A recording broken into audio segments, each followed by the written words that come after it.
Qala Syekh Abdullah Al-Bassam rahimahullahu taala, tanbih, ada perkara yang perlu diingat. Buhusu hadzal hadis al-khilafiyah, pembahasan yang terkait dengan khilafiyah, pembahasan tentang perselisihan para ulama yang terkait dengan masalah di dalam hadis ini. Akharnaha ila al-hadisil ladzi ba'daha, kita akhirkan, kita tunda sampai kepada hadis yang setelah ini.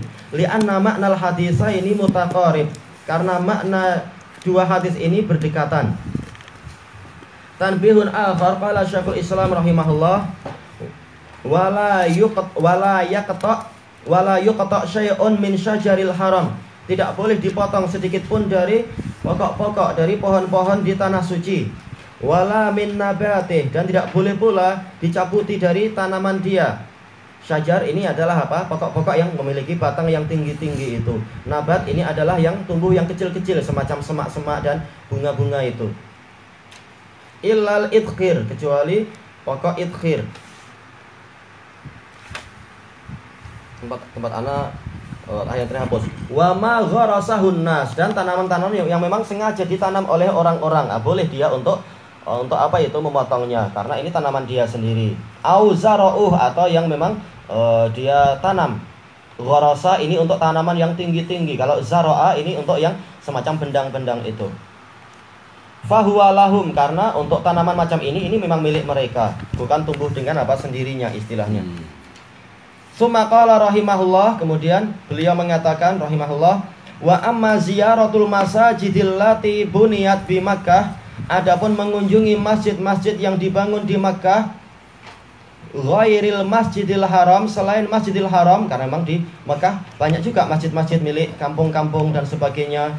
Ka masjidis Sofa wa ka masjidil Maulid wa ghairi, masjid-masjid itu, falaisa qasdu syai'in min dalika minas sunnah, bukanlah menyengaja kepada masjid-masjid tadi itu bagian dari sunnah. Masalah bolehnya boleh untuk sholat di situ, sholat sunnah ataupun apa, kebetulan tiba di situ kemudian sholat wajib, masalah bolehnya boleh. Tapi apa? Bukan termasuk sunnah kalau sengaja meniatkan untuk apa mendatangi masjid itu. Walastahabbahu ahadun minal a'immah, dan tidak dihukumi mustahab oleh seorang imam pun. Yang mustahab justru adalah apa? Datang ke masjid yang terbaik itu.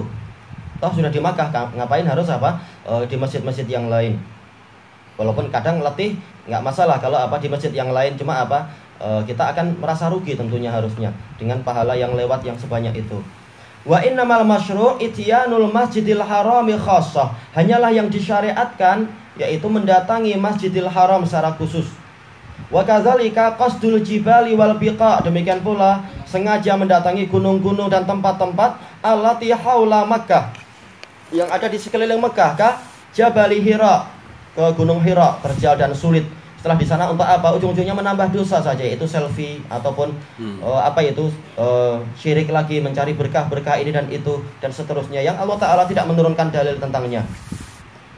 Fa innahu laisa min sunnatin nabiyyi sallallahu alaihi wasallam ziyaratu syai'in min dalik, karena bukan termasuk dari sunnah Nabi SAW mendatangi sedikit pun dari tempat-tempat tadi. Boleh kita kalau tahu bahwasanya memang tempat itu pernah disentuh oleh Rasulullah, kita apa? Kita menyentuhnya itu boleh. Dan itu bagian dari tabaruk yang diizinkan. Tapi siapa yang menjamin bahwasanya yang disentuh oleh Rasulullah itu masih ada? Kita tidak tahu. Dan bagian mana yang disentuh kita tidak tahu. Maka tidak perlu sengaja untuk apa datang ke Gua Hira. Oh, guanya agak luas, udah kita sentuh semuanya, setiap intinya. Enggak perlu, itu malah jadi bid'ah. Rasulullah enggak mencontohkan seperti itu. Bal huwa bid'ah, bahkan itu adalah kebid'ahan. Tayyib. Tanbihun salis, peringatan yang ketiga, hina ma hamma Amr bin Sa'id bi muharabati Abdullah bin Zubair, ketika Amr bin Sa'id bin Al-As berkeinginan untuk memerangi Abdullah bin Zubair bi amrin min Yazid bin Muawiyah, dengan perintah dari Yazid bin Muawiyah, tapi yang betul bukan perintah dari Yazid bin Muawiyah kecuali kali yang pertama. Kali yang pertama adalah ketika Abdullah bin Zubair masih di Madinah, perang Hurrah itu, yang Al-Harrah. Kemudian Abdullah bin Zubair apa? Ketika penduduk Madinah kalah, dia lari ke Mekah. Kemudian apa? Yazid meninggal. Jelas untuk yang di Mekahnya jelas ini bukan perintah Yazid. Tapi apa perintah Abdul Malik bin Marwan yang terkenalnya. Baik. Wajah ilaihi minal Madinah, yang betul seperti yang telah kita lewati kalimatnya, yaitu Abdul Malik bin Marwan. Maka Amr bin Sa'id mengarahkan pasukan yang mengarahkan kepada Ibnu Zubair dari Madinah, karena pasukan terkumpul di Madinah, pasukan Amr bin Sa'id ini mengarahkan jaisan pasukan biqiyadati Amr bin Zubair, dengan apa? Kepemimpinan Amr bin Zubair akhi Abdullah. Wa kanat bainal akhawaini adawah, di antara kedua saudara ini ada permusuhan. Waliyadzubillah. Fasarol jaisu minal Madinah, maka bergeraklah pasukan itu dari Madinah menuju ke Mekah. Wahina maqtaraba min Makkah, ketika mendekati Makkah, akhrajalahu Abdullah bin Zubair firqataini minal jaish al-murabiti ma'ahu fi Makkah. Abdullah ibnu Zubair mengeluarkan dari Mekah kepada apa? Kepada saudaranya ini dan pasukannya, dua kelompok dari pasukan yang berjaga-jaga bersama beliau di Mekah. Fasaratil hazimah alal jaisil Umawi, maka kekalahan menimpa pasukan perang Bani Umayyah. Wa usira Amr ibn Zubair, Amr bin Zubair ditangkap. Fahabasahu akhuhu wa darabahu bisyata ila anmat, saudaranya habasah, yaitu apa? Memenjarakan dia dan memukulinya dengan cambuk sampai mati. Ini semua adalah perkara ijtihadiyah dan boleh jadi Ibnu Zubair yang benar. Kenapa? Setelah matinya Yazid bin Muawiyah, kemudian apa terjadi? Dia dilanjutkan oleh anaknya, tapi anaknya dia tidak ingin untuk berkuasa dan meninggal dengan cepat. Terjadi kekosongan pemerintahan dan Ibnu Zubair yang kemudian apa? Mengumumkan pemerintahan, dan dia berkuasa selama 4 tahun. Jadi apa? Khilafah yang sah sekarang berpindah kepada Ibnu Zubair.